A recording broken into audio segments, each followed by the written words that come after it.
For those of you that don't know, I'm Joseph Vela. I work with the quarterback ranch from Texas. Today my presentation is on complete athletic performance. My primary job there at Quarterback Ranch, I'm the director of wide receiver operations, and I'm also the coordinator for the speed and agility program. The speed and agility program has kind of evolved from just our football athletes to now I work with all athletes. So I work with baseball players, basketball players, I work with female athletes, softball, volleyball. So I work with all athletes. Primarily work with football players, of course, but the training that I'm going to show y'all today and talk about, it works for any athlete. So some of y'all have your own kids, you know, daughter, son, whatever, they might be young.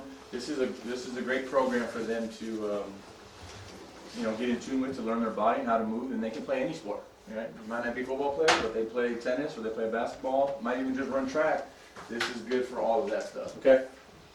If I talk too fast for you guys, slow me down, please ask questions. Okay, so just a quick overview. So we'll go over, we'll talk about what it is, a CAP program, in season and off season. Here's the main bulk of it, pretty much the whole training. We'll talk about how you can implement it in your football practice for your clubs. I'll show you an example script that I go over with my athletes, and then just other important factors that I preach on that tie into the overall CAP, right? Complete athletic performance. Okay, so our mission statement is we're revolutionizing sports performance training to engineer athletes by establishing a foundation of strength and skills, ultimately turning athletic ability into proficiency into mastery. Okay, so if that's confusing you guys, basically means it's a new style of training that helps just these young athletes develop a foundation of skills so they can actually go on the field and have a chance. You know, sometimes these kids, you know, they're interested in football, but they don't have really any skills, any foundation, and we throw them on the field and then we're yelling at them, make that tackle, you know, how can you not get into the sideline? I told you to buzz out that way. They can't do it because they've never built a foundation, okay? So that's where this whole complete athletic performance program has evolved from. So, like I said, it's next level training.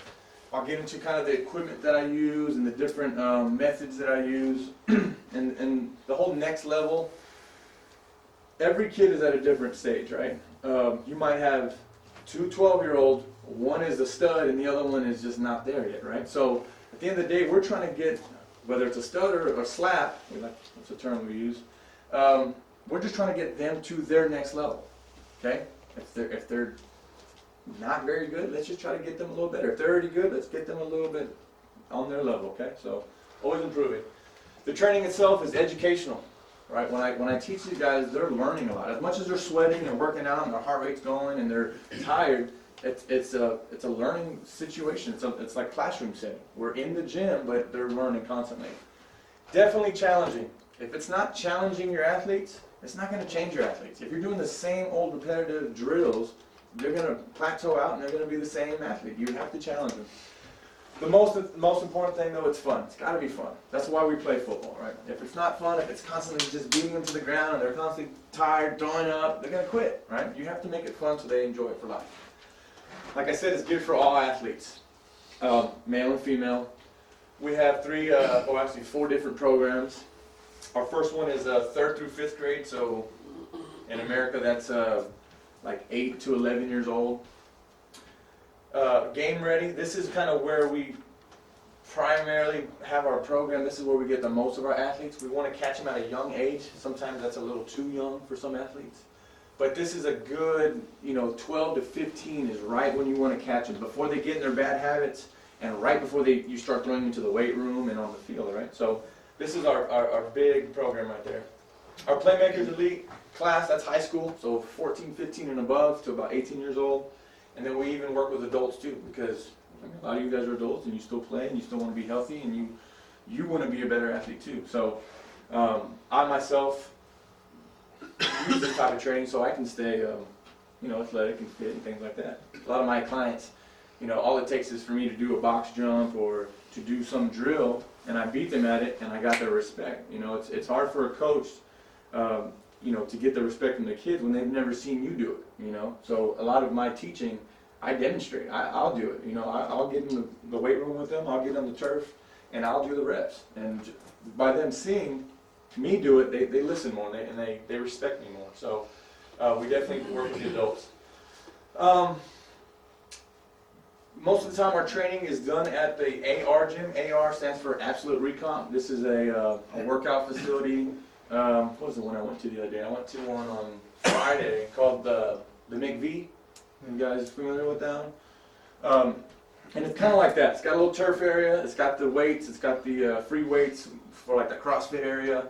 And then it's got obviously the machine weights. So that's the AR gym. That's kind of where we do most of our training. If we're not there because some of our clients are a little too far from the gym, we'll just meet at a field, typical turf field, and we'll just get the job done there. And this training is included in the Texas football experience. So any of you guys that go, you will get your training's worth there and learn this there in Texas. Okay, so any athletes that show up, you know, it's good for them to receive this training while they're attending. Here's just a couple pictures. Again, we'll talk about the different types of equipment that we use. There's a picture of the AR gym. Like I said, you all seen a gym before. Most of the training is done on turf. Most of this training is not focusing on just strength training. Yes, we do resistance. If you notice, that's a bungee cord. That's fighting resistance. But this is not going to make him bigger and stronger, right? This is just going to keep him mobile. It's going to keep him his core strength and whatnot. But it's not going to put size on it. Okay. We do get our athletes in the weight room so they can work out too. Some of the battles that I face, and maybe you guys as coaches too. Some of your kids, you want them in the weight room, but they're constantly doing other things, right? They got school, they got other sports they play, or they just want some downtime, right? So, a lot of our kids, there are multiple, they play different sports. So, as much as they're in football, they're doing travel basketball, they're travel baseball and whatnot. So, I don't stress the whole weights on them. All right, I do just a lot more of the plyometric stuff, the body movement, mobility type training. And that's all the skill training, and we'll talk about that in a second. Okay, so a big question that I get from parents is why? Why do we need this cap training? You guys know the Charles Bentley, right? That's a pretty famous O-line coach. I got this quote from him, and it makes sense. There's no skill without strength, but there can be strength and no skill. So let's break down that first part. We've all seen, well actually I'll talk about the second part first. We've all seen a big strong kid, right? He can lift a bunch of weight, right? You tell him to push this thing, he can push it. But the moment you tell him to start moving his body, or to hop on one foot, or backpedal and change direction, then they get kind of stiff and they trip over themselves and they can't really move. So that's basically what that means. There can be strength and no skill.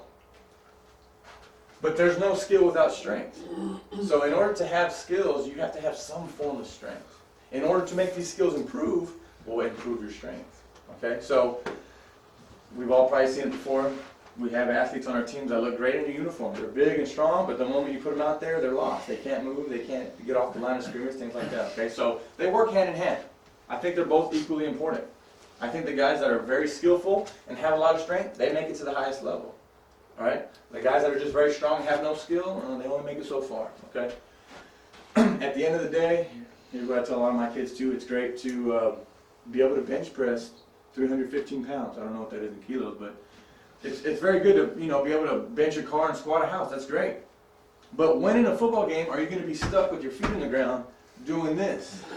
Never, right? You're constantly moving. You're always in a different plane of movement. You're constantly fighting external resistance and having to get your hips around and different things. Okay, so as much as it is important to get strong in the weight room, you have to incorporate movements that are going to translate to the field. Okay, so like I said, we'll get into that a little bit later. So why do we need it? Well, we need to build a foundation. Like I said before, we can't just throw these young athletes onto the field and expect them to be the next J.J. Watt or next Marshawn Lynch or whoever your favorite players. They have to have a foundation. Okay, the four cornerstones to this foundation, right? It's like when you build a house, you gotta lay a foundation first, and you put the four cornerstones so it sticks together. Here are the four cornerstones. They got to have some sort of cardiovascular endurance. right? We can't have a kid out there on the field that, one play and then he's done. Oh, coach, I'm out, tap me out. He's got to have some cardiovascular endurance. He's also got to have muscular strength, obviously. He's got to be somewhat strong. And he's also got to have muscular endurance, okay? So some kids are very strong, but after 1 or 2 plays, then they're weak again. We want guys that can repeatedly keep going, play after play, and be just as strong. And the last one is flexibility. And I'm going to be very honest. When I come over here to Europe, that's the number one thing that I see is a lot of you guys, you're huge, big people, big strong guys, but we lack flexibility. We lack mobility, okay? And that is probably one of the biggest differences between, football in the States and football here in Europe. Football's football, but what we notice over there is athletes are a little bit more mobile.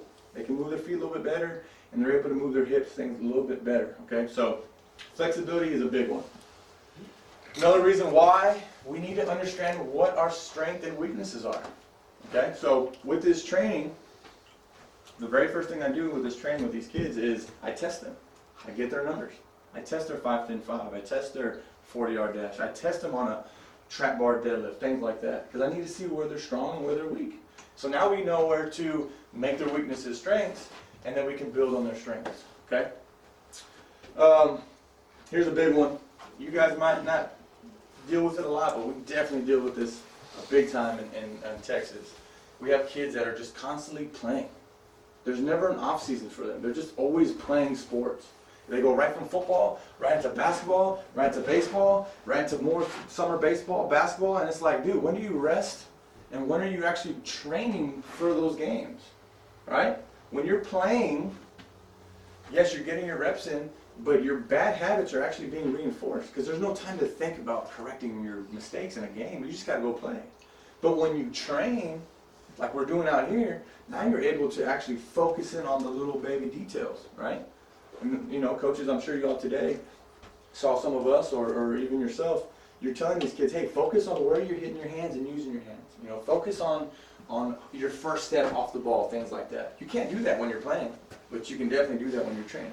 So make sure these kids understand the difference between just playing and training. Playing is good. They're going to get their reps in. They're going to get their experience. But training is going to prepare you to make better plays in the game, okay? We've all heard this, practice makes perfect, right? Practice makes perfect. I call bullshit on that. Practice doesn't make perfect.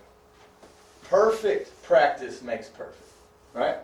The example that I use with my guys back home, or my athletes back home is, I always ask them, who's the best three-point shooter in basketball? And everyone says Steph Curry, right? He's usually the best basketball player, or three-point shooter, in my opinion.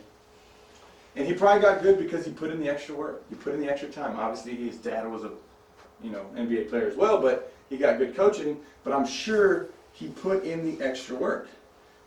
I really doubt he left the gym from putting the extra work after missing and missing and missing and missing. Nobody wants to go home after missing, right? He probably went 10 for 10, made 10 three-pointers in a row, perfect. Okay, now I can go home. That's going to translate to a good rep in the game. Okay, so any chance you get as a coach, make sure these guys are having perfect reps, even in practice, even in walkthroughs, especially in walkthroughs before game day. You got me? So practice is good, but perfect practice is going to make perfect. Okay? Maybe y'all have heard of this, the 5 Ps. It should be 6 Ps, and we'll talk about that in a second. But the 5 Ps is proper preparation prevents poor performance. The 6 Ps is proper preparation prevents piss poor performance. Right? So, again, how you train, how you practice is going to dictate how you go in the game. You've all seen it as coaches. You have a terrible Monday practice, not a good Tuesday practice, a shaky Wednesday practice. What happens on Saturday or in the game? It's bad, right? But when you have that Monday practice, like, damn, guys are flying around, guys are focused in. Then you follow it up with another good practice. What happens game day? The same results, okay? So, proper preparation prevents poor performance. Holy shit. Okay. So, the parents also ask me, coaches ask me, how are you able to do this extra training when they already have school training, when they already have other sports going on? They're busy. How do you get this done? Well, one, you got to prioritize. Okay, so I'm going to use the 3Fs. This was a big one that was pushed on us in college. And our priorities were faith, family, and football. In that order. Right? So we would take care of our faith first, and then we'd handle our family, what we need to do with family, and then came football. Okay? Some people don't have football until way the hell over here. It's faith, family, video games, school, my girlfriend, right? And then football's over here. Well, of course, if that's not a priority, you're not going to make time for it. Of course you're not going to have time. None of us have time. We all have to go to work. We all have to go to sleep and eat. We all have to have a life and hang out and Netflix and chill. We all have to have that, all right? But what are your priorities, and where are you going to fit football or sports training to make it important to you, so you can fit the time in, okay? And the biggest thing is we got to make time for consistency. If you're only training one time a week, well, you're gonna get some growth, but very slow. Now you're training 3, 4, 5 times a week, and you're focusing on all your reps. Well, you're gonna get a very good, increase in your improvement in your game. Here might be a little bit different in Europe, but in Texas, let's talk about high school football. They're practicing 5 times a week. All right, so they practice Monday. That's usually the hardest practice. Full pads, they're hitting. Tuesday, kind of another hard practice for the most part. Wednesday, they usually go half shell, just the helmet, shoulder pads. Thursday, walkthrough. Friday, game. Saturday is a conditioning and film. Sunday off. That's how they have it over there in Texas, all right? And even Little League, it's the same thing. They're practicing 4 times a week, 5 times a week with little 8-year-olds and 10-year-olds, all right? So, where am I going with this? Well, if you're practicing 5 times and you only have 1 game out of the week, this is more important. This is a bigger number. We need to take advantage of this, and that'll come naturally, right? Most kids are just focused on the game. When the lights turn on, when they put the uniform on and take a picture for Facebook or whatever, right? We need to focus here. If we handle this, that'll come natural. That's going to be easy. We'll have fun there. You don't handle that, well, that 1 game that you're focusing on is going to be tough to come out and perform, right? And here's a little thing we put as a picture that from one of the Playmaker camps. I'm not sure which one it was, but I like this quote. I couldn't find who said it, but I've heard it before. Extra work isn't for everyone.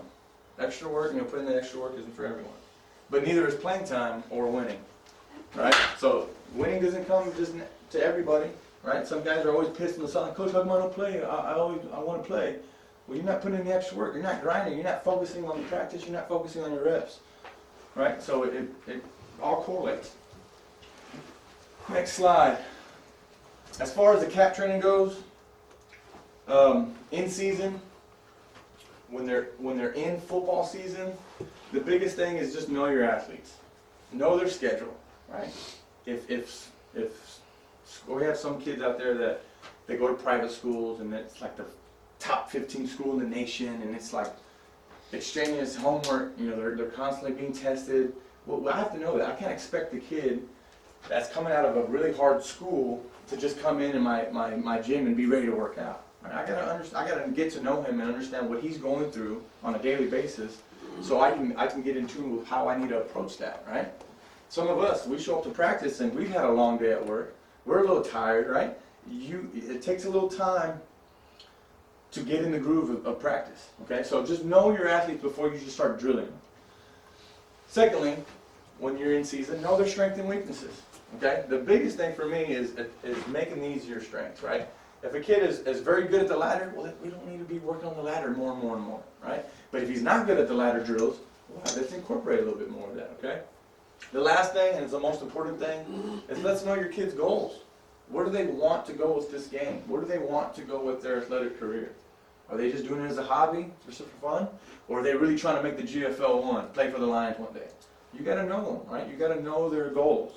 And then you'll be able to put a plan together to help them reach those goals.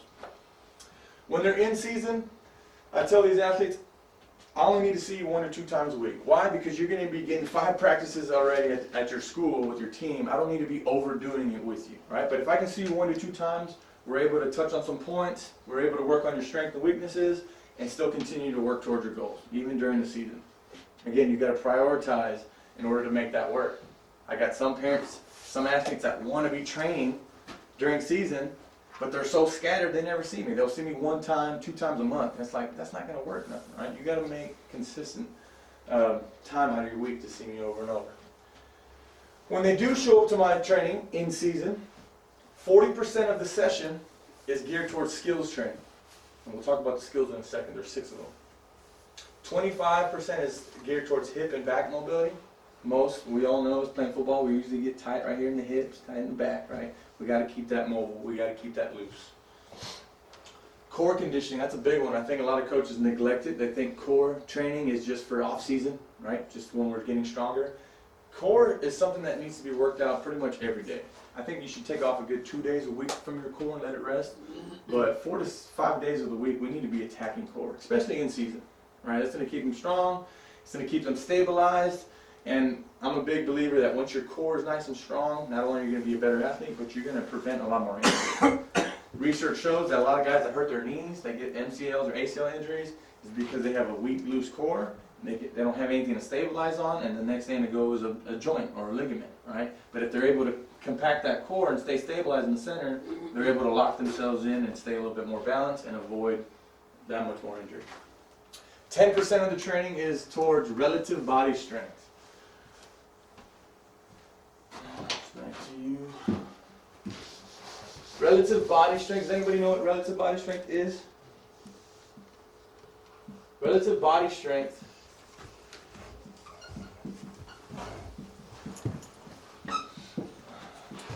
is strength that's relative to your body. No, but basically it's how well can you move your body. Me and him are different body types, right? Right? We're just totally different sized people, right? How well can you move your body? How well can I move my body? Okay? That's what relative body strength. So what I do and how I test relative body strength for my athletes is just basic body weight test. How many chin-ups can you do? Right? You have a lineman, you're probably going to maybe get 1 or 2. You have a little small receiver quarterback, well, he can probably knock out 10. Okay? I do a squat test, just a basic test where I have a bench or something where I want them to touch with their butt. I'll tell them, you got 1 minute. You got to squat, touch it, come all the way back up. You have some kids that do 30 and their legs are on fire and they're tired, and you have other kids that are just cranking them out. How well can you move your body? Right? That's relative body strength. At the end of the day, what are we moving on the football field? Are we moving weights or are we moving your body? Right? Yeah, as a lineman, you do have to be strong and fight the O lineman or D lineman or whatnot, but at the end of the day, you're still moving your body.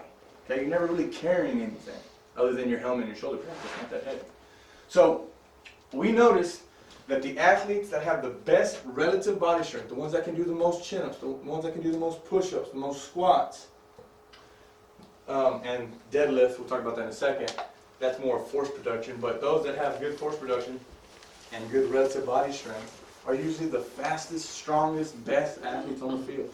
Okay, so yes, it's good for a guy to be able to bench 315 and squat 405, but if he can't do any chin-ups, push-ups, sit-ups, and squats, body strength stuff, it's not going to really correlate to the field. Okay, so make sure you guys are implementing body weight training in your practice, whether it's for conditioning, whether it's off season, in season. Relative body strength is key. All right. Here's some more. Why do I need cap training while I'm in season? I'm already playing football, coach. I'm already going to 5 practices a day. Why do I need this? Well, we need to at least maintain what we've built in the off season. Right? The off season, you build strength, and what we notice is guys come in first day of camp, they're big and swole. But then by the time playoffs hits, they already lost all that size and they're skinny and they lost all that stuff. So with this training, we'll at least maintain strength and the skills that you've developed over the time. We don't want to get worse going into playoffs. We want to at least maintain what we've built. If we can grow, well, that's even better, but very tough to do. Here's just a picture of one of our training sessions. The skill that we're working here is basically reaction. They react. Obviously their feet are moving, but they move off the calls and different go calls. This right here is our primary, one of our primary training spots. It's at LD Vale High School. We're in an indoor facility. It's got a 60-yard indoor turf field, full width, sideline to sideline. And we usually get, this is one of our bigger groups, but we get anywhere from 10 to 30 kids at a time every Wednesday night and Saturday morning. And we work on a lot of skills for the warm-up. Tomorrow, you'll see me implement a little bit more of my warm-up with the skills for the warm-up that we do tomorrow. Today I didn't want to do too much because a lot of guys had testing and I don't want to tire them out. But tomorrow I'm going to crank up the heat a little bit and be around, take notes, get ideas on different ways to make your warm-up a little bit more challenging, to where they can build on their skills, especially with their feet, but also make it fun and make it fresh and make it new. You got me? So, off season. Again, know your athletes, know their schedules. Some guys are super free in the off season. They don't do shit. They have free time. Well, get your ass in the gym and let's go work, right? Off season doesn't mean you're off your feet or just sitting up. That means you're not playing, and it's more time to build on your skills and your strength. Again, know their strengths and weaknesses and know their goals. Sometimes in the off season, we've all been there before. You know what? It's off season. We don't have camp till 3 months from now. I want to get stronger. I want to put on size, and I want to get faster. Well, those are goals right there. And if you don't know that for your athlete, he wants to get stronger, but you're over here doing footwork, or vice versa. He wants to get faster, and you're over here doing just body weight stuff. You're not going to hit his goals. Know your athletes. Ask them. Give them a little questionnaire, or talk to them. Right? Ask them what they want to do. In the off season, I want to see these athletes 3 to 5 times a week. Okay, so a lot more obviously than in season.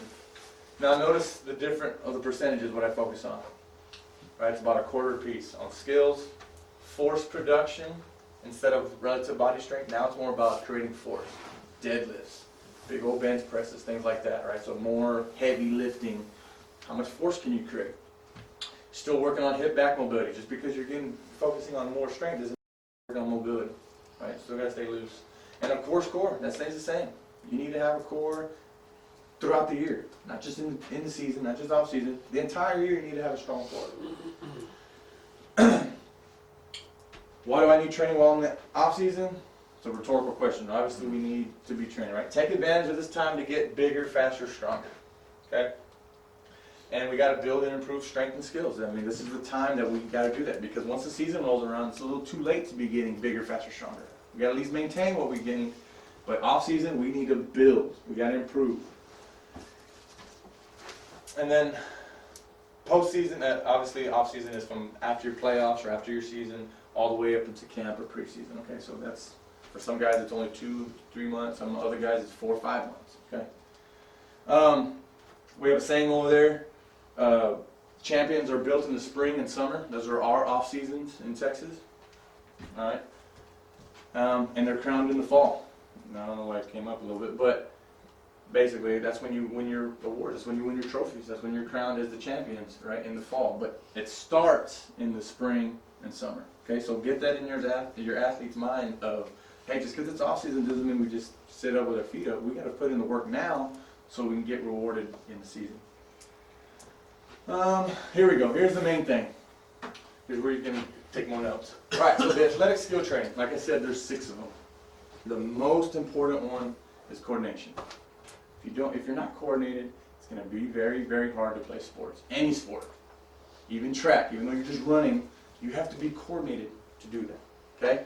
You saw warm-ups today, some of you coaches, and you can just tell, man, that guy's a stud just because of the way he's doing an A-skip. And you look at the next guy, it's like, what the hell is he doing? Right? We know, we can tell who's going to start and be on the, GFL 1 or 2 just by the way they warm up and move their body through their coordination. Okay?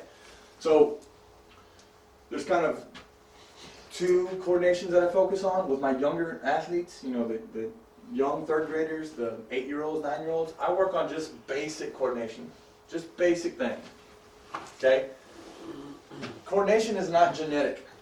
You might hear a lot of people say that, well, I'm not coordinating because I get it from my mom or I get it from my dad, whatever. No, coordination's a skill, and skills are something that can be improved, right? Think of an archer, like a bow and arrow guy, right? That's a skill. Like the more and more you practice, well, the better and better you get, right? Think of a sniper. The more and more you practice that skill, the better you'll get at it, okay? So coordination can be improved. It can be built. Basic coordination is things like some of the exercises that we do out there: lunging, A-skips, jumping jacks, jump rope. Ask a kid, ask a young kid, ask one of your kids if you have one, do jump rope or do a jumping jack. And you see a lot of funky movements, right? Let them build on that. The more complex one is sport-specific coordination. So here's where you got to find drills and exercises that are going to transfer to the field. Okay, so again, jump rope, ladder drills, that's just kind of basic stuff. But ball drills, even like a pad punch drill for football, That's a skill. We know, we've seen guys that come in, coach, I've never played football before, this is my first year, and you see them on the line, they got a shitty stance, terrible punch, but after the end of the season, we start seeing a better stance, we start seeing a better drive and move. Well, they've built that coordination, they've built those skills up, okay? So just keep reapplying those. But you gotta find drills that are gonna translate to the game. The next one is agility. I'm not going to say it's not important. Obviously, you got to be agile. We know that. Some guys need to be more agile than others. For example, a running back needs to be very agile. A DB needs to be very agile. And a D tackle, maybe not so much. Yeah, we want him to be able to move side to side and get off his block or whatnot to go make the chase down a running back. But we're not going to expect the same results, right? So, what is agility? Agility is the ability to accelerate, decelerate, re-accelerate in any direction, all while maintaining balance. So the two drills that we did today for test that test that is the L drill and the 5-10-5. Okay, so for the most part, I saw a lot of just raw tests taken, meaning a lot of these athletes out here, they don't know the fine details and points that I teach in my cap training about the skater position, how to get in and out of the cut, things like that. You just see guys running to the line, touching it, turning all the way around, and just doing it raw. All right, so again, can you blame them? They've never been taught how to do it. They've never gone through a foundational skills training program, so you can't expect them to have a really, really good time. Okay? Just said it. The change of direction position, we'll go over it real quick. This is something that you all need to teach all your athletes, how to move their body. At the end of the day, you just want your body weight to work for you. All right? I'm a lighter guy. I only weigh, I think it's 78 kilos, right? So that's not much. How much you weigh? 140 kilograms. He needs to learn how to move that 140 for him, not against him. So for example, if I'm running my 5-10-5 and I'm going from 5 cone back to 10 the change of direction position, the cog position, all right, I need my body weight to work for me. When I take off, I'm going to touch that cone and change direction, right? I don't want my body weight to be leaning towards opposite of where I want to go. Now I have to take my 78 kilos all the way back to take off. That takes time, that's slow. But if I let my body work for me, gotta have the mobility, touch the cone, well my body weight's already that way, I can get out so much quicker, okay? We see that a lot on the football field. Guys are buzzing to the flats, they dump the ball off, and they're still over here, and they can't get out of their cut to go make the play. But if they learn how to move their body weight and change direction, change of direction position, they'll be that much quicker, that much sharper to the ball, and you'll get better results, okay? So just that little bit, whenever you all do your shuttle drills for conditioning or for practice, focus on that. Make sure those guys are leaning the proper way to change direction. If I want to go that way, I lean this way. If I want to go that way, I lean that way. In order to improve your agility, you just have to train inside and outside your center of gravity. So center of gravity, some of ours are bigger than others, is basically around your hips, and just draw a circle around your body. Okay? So basically, I'm leaning off the side, right? And I'm still holding. If I had a bigger guy do it, what would happen? What do you think? Because you have more body weight, right? But if you opened up your center of gravity, well, now you can lean even further, and nothing's going to happen, right? So you got to learn how to work within and outside your center of gravity. Some kids, they got it. They got strong cores. Others, they don't. The moment you touch them, it's like they're falling all the way down, okay? So, good drills to do like we did, the pro agility, the L drill, and any cone drill basically. You guys know, I'm sure you know plenty of 3 cone, 4 cone, 5 cone drills, okay? If the kid is very,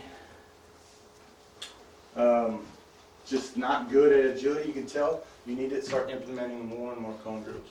But make sure it's a good quality rep with using the proper change of direction, okay? Speed. Speed is a skill. A lot of us just think it's natural. Oh, he's fast. Oh, what we get in Texas a lot. Oh, he's a brother. He's black. He's fast. All right. That's just what it is. That's just. I mean, for the most part, it is. But speed is something you can build. You can train it. There's lots of mechanics to speed. All right. On my last year Playmakers camp, I went into detail on speed and agility. I went into all the little mechanics and all the little details about it. So I don't know if we have it. We can find it. I do have it, a different one. maybe we'll have time to talk about it. But when it comes down to speed, there's two phases to speed. There's the acceleration phase, which is directly in correlation to football, and then there's top end speed. The only time you're going to use top end speed in football is when you're running more than 20 yards, 30 yards. And for the most part in football, most plays are within, what, 5, 10, 15, 20 yards. So you never really get to top speed unless you break a long one or you're chasing a guy forever. In track, you definitely use it, right? Basketball, not so much. Baseball, not so much. Soccer, it's a bigger field, maybe, okay? So is it important? Hell yeah, it's important. But for football, who can accelerate within 5 to 10 yards? Who can get the most yards covered in a short period of time? Okay, so that's the definition of acceleration. Reaching max speed in the shortest amount of time or distance. Okay, so just think of a running back who can get the ball and get 10 yards like that compared to another guy who takes 30 steps just to get 5 yards. Right? Now, top end speed is just maintaining max speed with proper leg cycling. Again, in my other PowerPoints, I talk about all the mechanics to top speed, acceleration. That's not this one. That's in the CAP program. If you guys go to TFE, you'll definitely get all the little mechanics. But yeah, so wall drives, I'll demonstrate. It's a very good acceleration drill. It's something you can do indoors. It's something they can do at home. But if you don't know the points to it, well then you're not really doing anything. But here we go. I'll explain it really quick. A wall drive. Here's a wall. I'm going to drive it. Obviously it's not going to move anywhere, but the mechanics that I'm using are going to reinforce building acceleration. So the main thing is you stand about arm length from the wall. Okay, the stronger you are, the stronger core, well, I can back up a little bit more. That's just going to put me at a steeper angle. My bigger guys, I tell them to scoot up a little bit. Don't put so much stress on your back, right? Get the mechanics first. So you're about arm length apart from the wall. You come up to your toes because we always want to reach triple extension. I'm sure you guys know what triple extension is. You fall into the wall. Boom. This right here is an acceleration line. From my ankle to my knee to my shoulder, it's a straight line.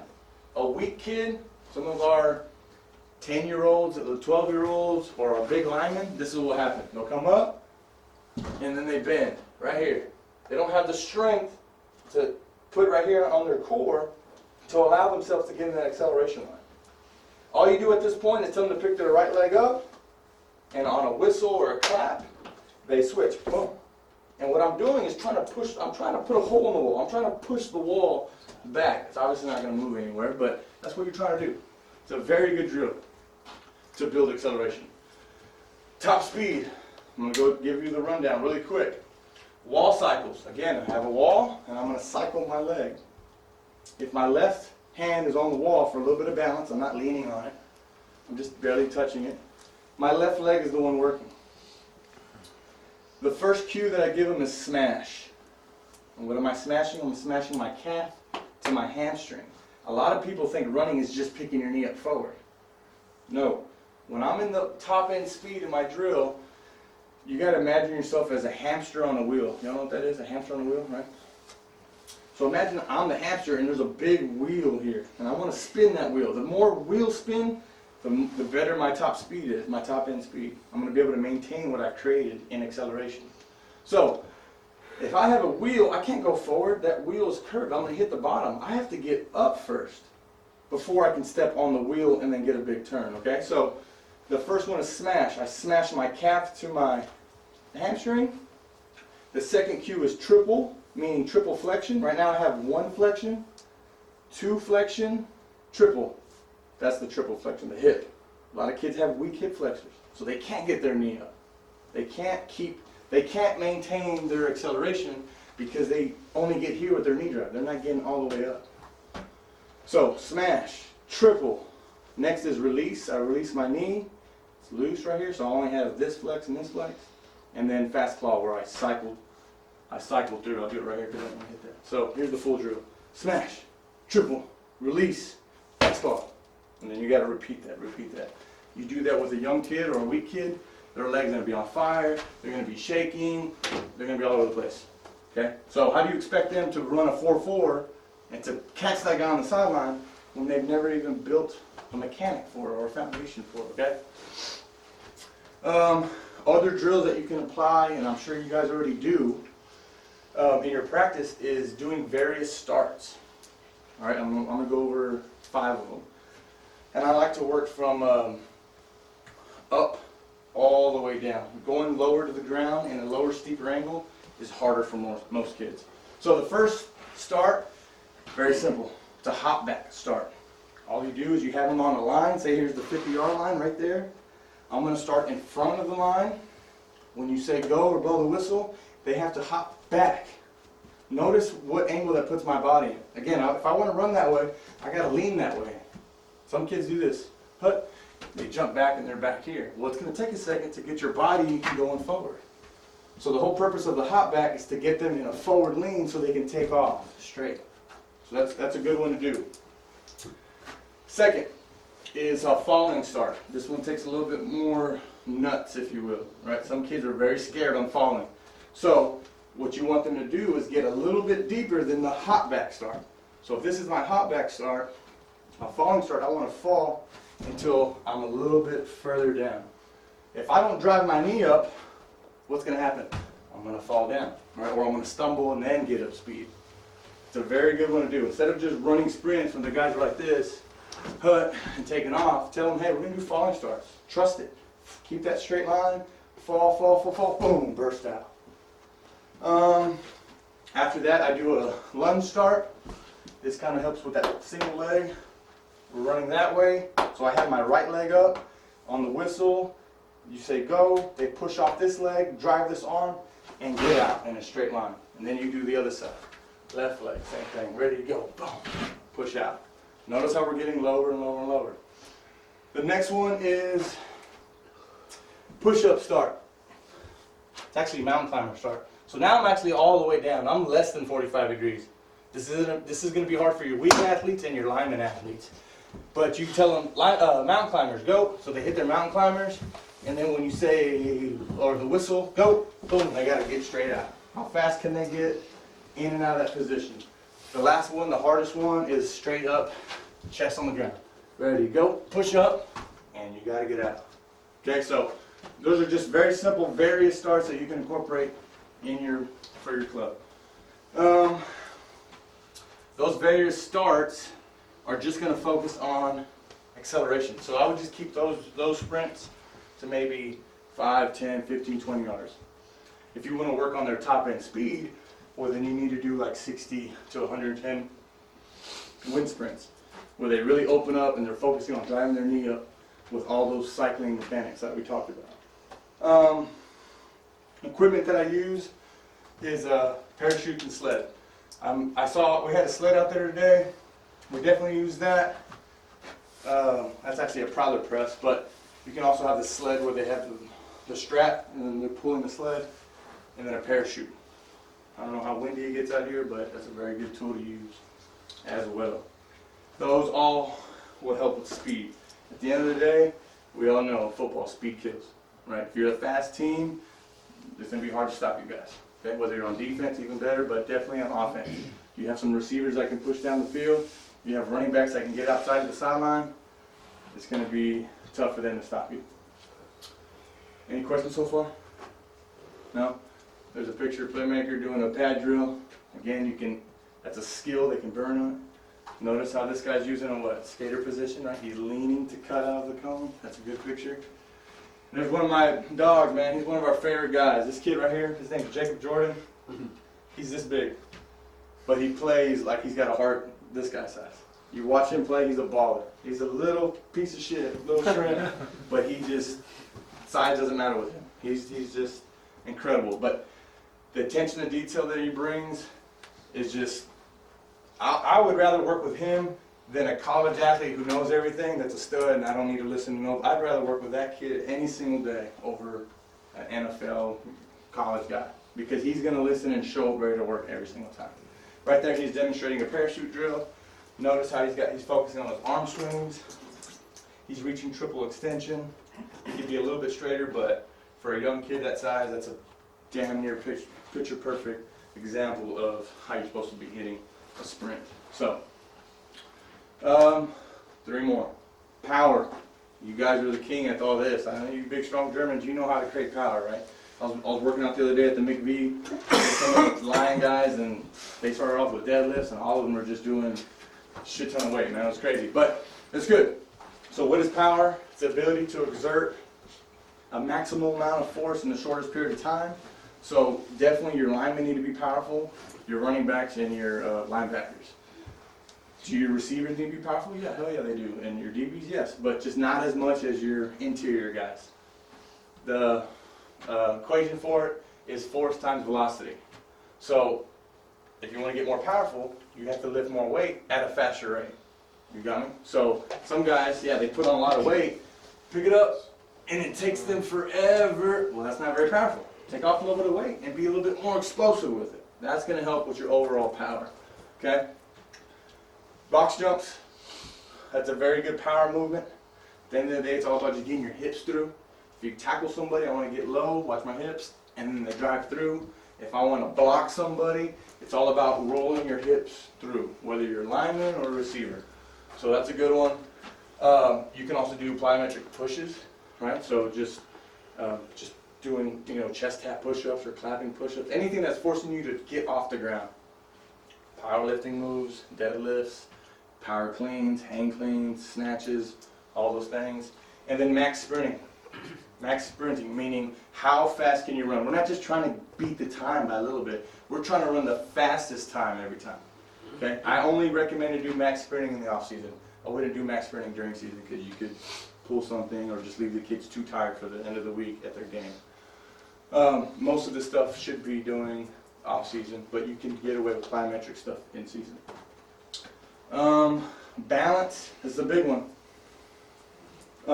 Again, balance kind of all boils down to core strength. Those that are loose in the middle, that have no six pack, no core, they're not going to be balanced. You have them on one foot and they're all over the place. Okay. And in football, you're going to be on one foot a lot, cutting. As you're trying to get around. If you have a weak core, let's say I'm a DN trying to get around the lineman, and as I'm cutting on one foot underneath and I'm weak, well, I'm going to lose balance and get pushed over. But if I have a strong core, I can stabilize, rip through, and make a play. So definitely always be training core. And when I say core, don't just think six-pack abs, right? Crunches. But planks, some rollouts, maybe hanging knee raises. Get creative with these core. Whatever tools you have, use them. One of my favorite core training builders is, we do this with a lot of our quarterbacks because we're always trying to get them stronger to throw the ball, is med ball, medicine balls, and you do side toss, power tosses. Those are very good. You can do overhead slams. You can even have them laying on the ground where they got to throw it off the ground. Med ball is a very good way to have these athletes learn how to use their core, also build the core. But what I like about using med balls is they get to be physical with something. Football's a physical sport. We know that, right? You got to be physical. If these kids are always nice, always cute with the weights, and always just, soft, it's not going to translate to the game. But with that med ball, and I have a wall, I can slam that shit against the wall until that wall breaks. And that's going to translate to the game. I'm going to be more physical with a human body, just like I was with that that med ball. Another great one that I like is hammer slams, sledgehammer. So you have the big sledgehammer and you, boom, try to put a hole in the tire or whatever you're hitting. Okay, that's a good way to be physical. And then also tire flips. Tire flips are good. It's not so much core, it's a full body thing, but it's a good way to learn how to use that hip and then be physical to finish that tire flip.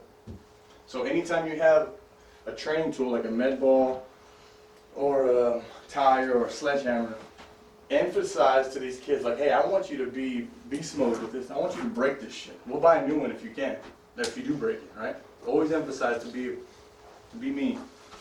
in football. Once you leave the gym, once you leave football, you can go back to being cool and be a nice guy, right? But once the helmet comes on, we got to be a monster, right?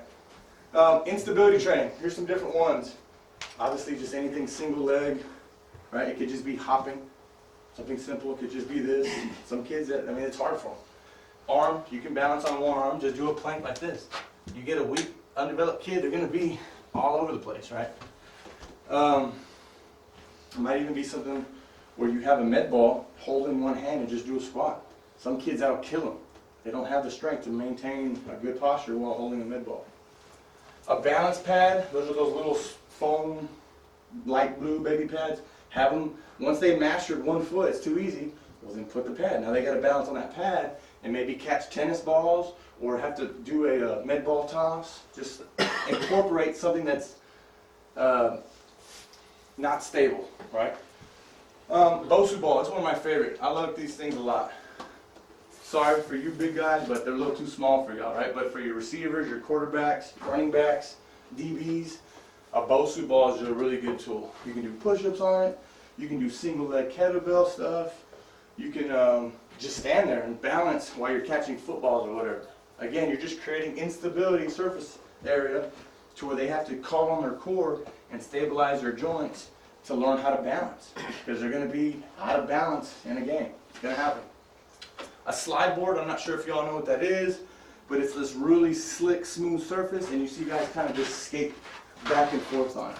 Right? That's they use it a lot when after guys that get through with ACL surgery because they're really trying to build that strength in the knee and the stabilization of the knee. So that's a good one. And then TRX, suspension. You guys know what that is? It's the one where you hook it up and then you have the ropes out. That is all body weight control. If you don't use your core with those, you're going to fall over. You're not going to be strong with it.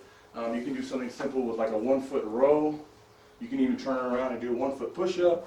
You can do one arm row. You can do so much with it, right? So just if you have one and you want your kids to use it, but you don't have any exercises, just go to Google TRX drills and you're going to get 1,000 of them. Okay? Last one, and this is very important, reaction. This is a skill. Some kids are just slow off the ball. We told them 1,000 times, when the ball snaps, you go. But still, the ball snapped, and then they're barely getting out of the stand. It's like, dude, the play's over already. You barely got out. You can work on reaction stuff. But if you're not emphasizing it in your practice and in your training, how is it going to translate to the game? Right? At the end of the day, you just have to use some sort of stimulus. For me, for the most time, I'm working with a smaller group, maybe about this size. I'm in a closed area. I just clap. I got a pretty loud clap, so that's the reaction. And in football, we don't necessarily want to use noise. You don't want them to get used to just clapping on noise because, like you saw today, I was doing the hard count. Go, go, go. I'm yelling. If they get used to a noise, they react off that noise. Well, they're going to get called offside. So try to do something where they got to use their eyes. All right. It could be a number that you throw up. All right. It could be something you're holding you're holding two different things. You know, if I show this thing, well, then you take off. If I show that, you take off. But you can train the brain to get faster at reaction.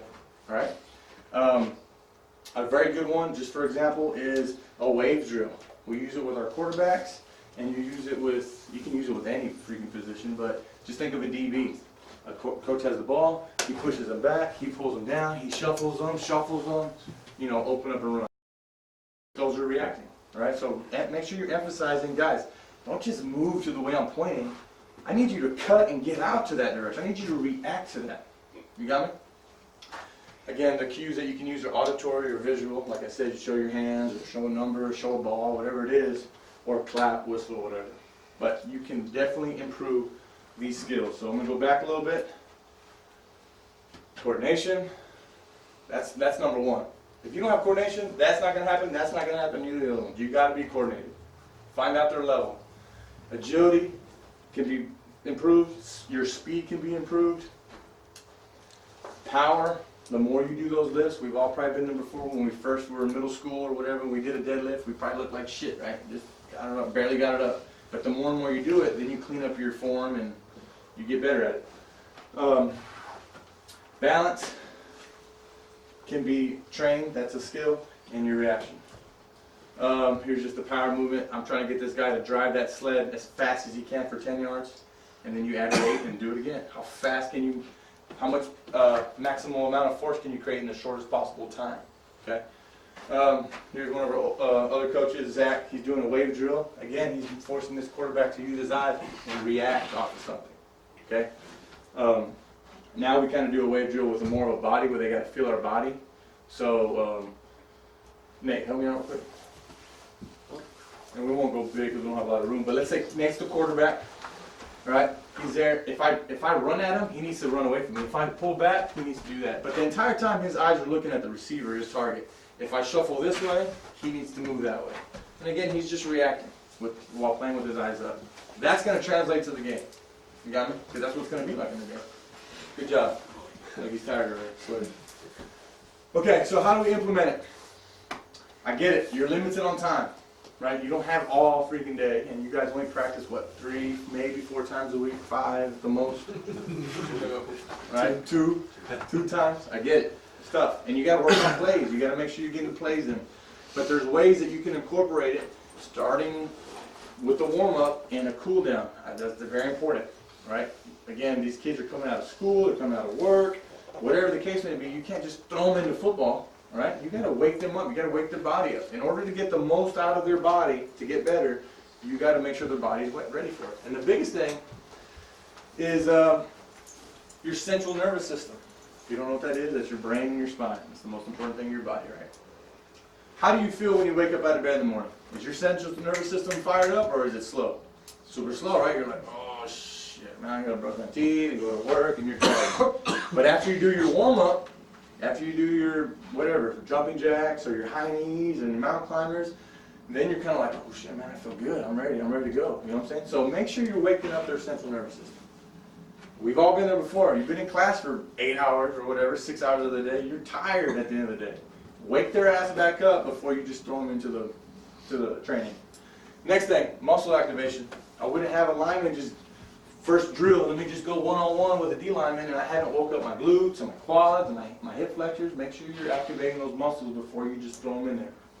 So a good way to do that is have a very solid, active, dynamic stretch. I'm sure most of y'all have them. Every club that I come out here has a very good dynamic stretch. Now there's different things that you can do and implement to make those little sharper, finer details of that active stretch. Okay, so I mean, sometimes you have the time to do it, sometimes you don't. But if you do have the time, make sure you're focusing on those little details. It could just be the A skip. Make sure you're reaching all the way up with your knee. You're not just skipping like a little girl picking up flowers, right? Make sure we're skipping the correct way. Could be y'all's, jumping jacks. Make sure you're getting all the way up. Make sure you're actually getting off the ground. Football players are known for just right here, jumping jacks. Oh, because I have pads, coach, I can't get my arms up. Bullshit, get your arms up. Make sure you're getting full range of motion. So, there's ways where you can design your warm-up to be effective for the overall skill training. Okay, don't neglect it. Don't just expect these kids just to warm up properly on their own. They're kids. They're going to find any way to just do the bare minimum. You have to stay on their ass and make sure they're doing it right. Post-practice, got to have some sort of cool down where you can implement some recovery, where you get that lactic acid out, right? Don't just end these guys with, straight up wind sprints and then send them home. Make sure you're doing some sort of cool down, get that lactic acid out, bring their heart rate back down, and try to incorporate some sort of mobility. Again, this is the #1 thing that I've seen here in Europe is guys they lack mobility. You guys are tight. You're big, solid athletes, but you can't get those hips around, or you can't get any lower because you guys are just so wound up, okay? Implement that. Go on to Google, mobility exercises. You're going to get a billion of them, okay? Again, I have them in my other presentations, but I go into a lot of detail, and we'd be here for another 2 hours. And on your off days, send these guys home with a script. I'm sure you all do already, but just because you're not practicing doesn't mean you can't be getting better. You can't be doing something. Whether it's mobility, some guys need that a lot. All right? Whether it's coordination training, right? This kid is a first-year guy. He's a good kid. He's not very good at football. He's a good kid. You care about him, and you want him to stay in your club and your program. We'll send him home with some stuff to do on his off days. Okay? I tell these kids, I'm going to be gone for 3 weeks from Texas, so I told them, hey, you know the warm-up.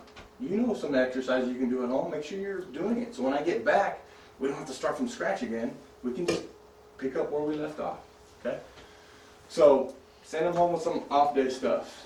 And then obviously in the off season, you're doing 3 to 5 times a week. So in your off season, make sure you're staying on these guys' ass. Can they have some time off and vacation time? Of course, yes. But at the same time, if you want to be crowned in the fall, you need to be training your ass off in the spring and summer. For you guys, that's when you play, so it'd be backwards. But That's what I'm telling my guys. And then another way to implement it is attend the TFE so you can learn it yourself and you can coach your guys up or send your guys there and they can learn it and they can bring it back and show the rest of the team what they've learned.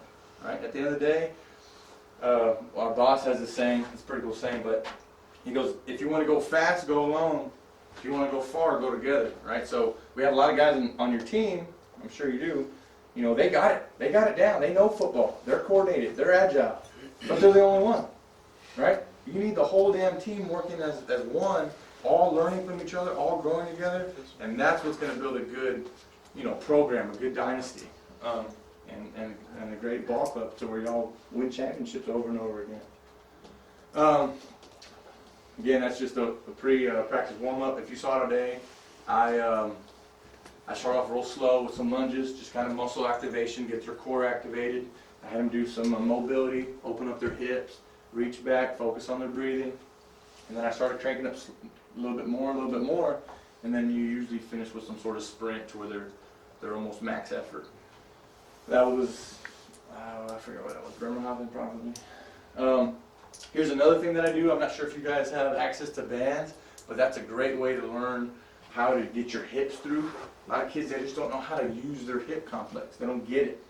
But once you understand how to get your hips through, football becomes fun. That's when you start pancaking guys. That's when you start blowing people up. That's when you get faster, things like that. Then you jump higher. So the resistance band, these are two brothers. They're track guys. They don't even play football. What I'm having them do here is just basic lunges, basic active dynamic warm-up stuff, A-skips, high knees, but with the resistance band. So if you can get a hold of those, if your club has the budget for it, I recommend that. You can do a lot of shit with those bands, all right? Depending on your athletes, you might need the small one. Big old dude, I'll get 2 green bands for him because he's a big, strong guy. Here's a soccer player. Yeah, we have soccer in Texas too. I got footwork stuff with a resistance band. So that's I use this bungee a lot. That's a very cool thing to do. That it helps with resistance. Again, soccer players, you know, they don't need to be big, old, strong, bulky guys. They do need to be strong, but not like a football player, right? So that little bit for this kid, especially if you look at him, he's not the most fit. That's plenty of resistance. That's all he needs just to get that resistance at the top of the ladder, so where he has to maintain pushing his hips through. A lot of kids, they get to the very end of the ladder and that's fully extended and they're like this, and then they get pulled back. No, I want you leaning forward with your hips through, showing me you're getting your power through. Okay. So those are definitely, you have to have not just any warm-up, a specific warm-up that's going to help your team. Okay. You got to have a specific cool down mobility period that's going to help your team. All right, definitely giving something on their off days. Right, if it was the day after the game, okay, give them a day off. But if it's just the middle of the week, do something. Whether it's the weight room, whether it's cat training, whatever. Off season, you got to be doing something for sure. And then if you want even more details, find my other PowerPoints that I've done in the past, or attend the TFE. Here's an example script. Can't really see it. Is there any way to, can we zoom in on that or something? Yeah. No, we're not going to go through it all anyway, but here's an example script. I put it in 4 quarters because football's a 4-quarter thing. Each quarter is a little bit different. We need to stay within these time frames. I tell these guys, when you work, you got to, in order to get faster, you got to move faster. We don't have all day to just do one thing. We got to get through it. So the first thing they do when they come in, they do this little complex. It's a foam roll complex with some core. So all I'm trying to do is just kind of get that tension out, but at the same time I'm trying to activate their core. So for example, they'll foam roll their glutes and then do crunches. They do each one for 30 seconds. So 30-second foam roll on the glutes, 30-second crunches. 30-second foam roll on the hamstrings, 30-second toe touches. 30-second foam roll on the lower back, 30-second double crunch. You get the point, right? You can come up with your own damn crunches if you want. But at the end of the day, all I'm trying to do is just kind of wake their body up, get that tension, that soreness out of their legs, but also start activating their core. I mean, I'm trying to knock out core from the very start. They got to do that within under 10 minutes. That guy, Jacob Jordan, that little kid that I showed you before, I'll have him lead the group, and he gets them done in 6 minutes. So they're working, boom, boom, boom, back to back to back. As soon as they're done with that, I give them a little splash of water. They come back. We do a med ball stationary warm-up. So from here, we'll do med ball squats. They have a med ball, like a front squat, and they squat. Boom. All we're trying to do here is just wake up and activate the lower body. Meanwhile, we're using the med ball as a weight to help develop some overall posterior strength. They'll drop the med ball, they'll do jumping jacks, they'll do seal jacks, they'll grab the med ball and do swivel jacks. This is a big one. This is a great one to help guys learn how to move their hips, but also develop the coordination of their hip. The beauty of the hip, the great thing about the hip is that it's a ball and socket joint, right? If my elbow joint, it can't go side to side, it can only go up. What happens if I go too far back? It's gonna snap, right? My hip though, I can go up, out, back, around. I gotta learn how to move it, all right? A lot of these young kids, they don't know how to do that. So this swivel jack, what I have them do is I have them turn their toes in. Some kids, they can't do this. Right here, they only get like this. That's as much as they can turn in. You gotta be able to turn your knees in. Here's a quick reason behind that. Science shows that a lot of guys that hurt their ACL is because they lack internal rotation of their femur. If your femur can't turn inside and you get caught like that in the game, what happens? You're going to snap something, right? But if I train that, if I train internal rotation, right, I'm going to help myself that much over. The adductor and abductor, so you push out, you push your legs out, and then you're back in, back out. Little things like that help your guys understand how to move their hips. Meanwhile, they're getting stronger legs and their conditioning. Again, this is still a warm-up. We're barely in the second quarter. Low pogos, high pogos, we'll talk about that later. T push-up. Here's a T push-up. This is a good one for upper body strength and core building. Just that alone. You start seeing linemen or younger guys, they can't hold it. All right? They'll do 3 sets of 10 each. I expect them to do that. The next one with the resistant band, kind of a little different, the sprinter lunges. That's back to that picture with those brothers that had the resistant band. They'll do that. They do 2 sets of 15 yards, and then we'll do a Zoid complex, where they're just working straight up footwork. So by this point, after 15 to 20 minutes of that, most guys are gassed. They're sweaty, they're freaking tired, they're breathing heavy, they're going, and we only got halfway. The third quarter, I kind of cool them down a little bit. I let them rest a little bit. So I pick 1 or 2. We'll do back mobility and some hip mobility, depending on my athletes. Some of them, they're already pretty damn flexible, so I just worry about core stability. Sometimes I just do 2 of these, 2 of those, 2 of those. So I don't do them all, I just do some here in the third quarter. I take 15 to 20 minutes. I take just as much time on mobility as I do on my warm-up or my finisher, because I know that is crucial. The last quarter, it's usually the finisher. I pick a focus for the day, so I don't do all 3. I either pick acceleration or top speed, we work on speed. I might pick agility, where we just work on lateral movements, or I pick power and plyometrics. All right, so those are different exercises there. And I'll pick maybe 2 or 3, and we do 3 sets of 10, or I'll pick 2 or 3, and we do 4 sets of 15, whatever it is. I know my athletes, I know what I can get done, but I pick a focus for the day, okay? So that's all 4 quarters. By the time you know it, an hour and a half has already gone by. They've got a good-ass workout. They learned how to move their body different ways. They learned something new, or they reinforced old good habits. And the last thing we do is a cool-down stretch. Okay, so again, that's just an example script that we do. All right, I can get, in about 2 to 3 sessions, I can get an 8 or 10-year-old to get through one of these. Takes a while, right? I got to really get into his level and talk to him like a kid, but I can get him to do it. So there should be no reason why you guys can't get to know your athletes, a 16, 17, 8-year-old, and bust his ass through something that's going to really help him. Okay? Last thing over here, the other important factors and keys that I talk about is strength and conditioning. You guys probably just talked about the last one. So relative body strength, remember, I always tell kids, you got to stay strong with your body. So if you're bored, do some push-ups at home.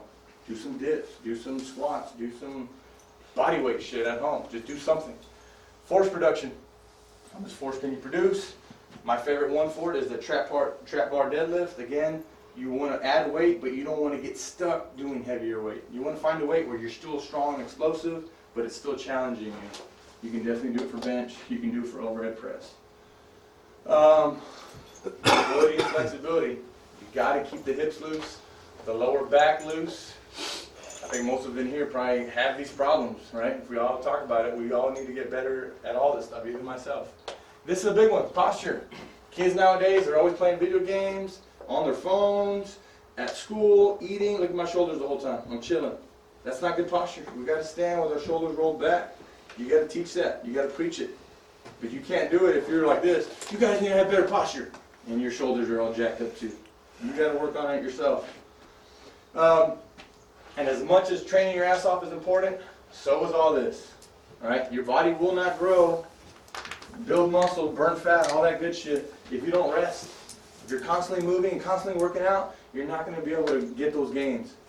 All right? You have to give your body some rest. So, make sure your kids are sleeping. Right? You know how it is nowadays. These kids stay up fucking crack of dawn. Right? Which is fine, but they need some rest. Next flex and chill, right? Tell them, get your girlfriend, man, go chill out with her, get a massage from her, whatever. Hang out, relax, let your body recoup. Recovery, cardio, some static stretching, yoga, that's a good one. I don't know if y'all like it or not, but that's good shit right there. Cryotherapy, y'all know what that is? That's that one where they're in the big tube and it's like freaking sub-zero temperatures, you're in there for like a minute. That's a good one. I don't know if they have it out here, but that's a new form of recovery. Foam rolling. Foam rolling is a good thing to do too. And then rehab. Injuries happen, guys. Whether you're just training in the off season or in season, injuries are going to happen. That's part of it. It sucks, but it's just part of the game. You got to learn how to deal with it. So ice and heat can be a good way to rehab. A whirlpool. That was one of my favorite things to do in college. I would get in every single day to warm the body up, and then also an ice bath. It's a good thing to do. You guys already have a fucking ice temperature outside, so it works. A TENS unit, that's the one where you put the patches on, you turn it up, and it starts moving the muscles. That's good. And Game Ready and Normatec, I think I have a picture of it. So there's my guys doing that crunch foam roll warm-up, and there's our boy getting the Normatec on his legs right there. Zeke the Freak, yeah, hitting on this girl. Nah, he's probably getting injured. But basically, look at him, man. I mean, he's doing it. There's no reason why our 16-year-olds don't need to do it, right? And the last thing, nutritional keys. You can't be there every time. You don't feed your athletes all the time, but you can push good habits. So they need to be eating 3 to 5 clean meals. Big dog trying to keep size, shit, maybe 5 to 6. Smaller guy like me that needs to stay lean, whatever, maybe 3 to 4, right? They need to be well balanced. They need to have the vegetables. They need to have the fruits and all the good stuff. High in protein. Every meal needs to be high in protein. Your muscles need that shit. High in protein. If you're trying to bulk, trying to put on size, tell them, hey, more breads, more carbs. If they're trying to cut, some guys, they need to cut. I mean, they're just too big, right? You need to cut down. Tell them to chill out on the carbs. Hey, relax a little bit. Let your body burn that shit off and get down a little bit. And find the good fats. Right? Not all fats are good. Find the good fats. And then this is the biggest one. Water, water, water, water, water, water. You know kids, man, they love those, what do y'all call them, Spitsies? Water, right? Coke and even Gatorade.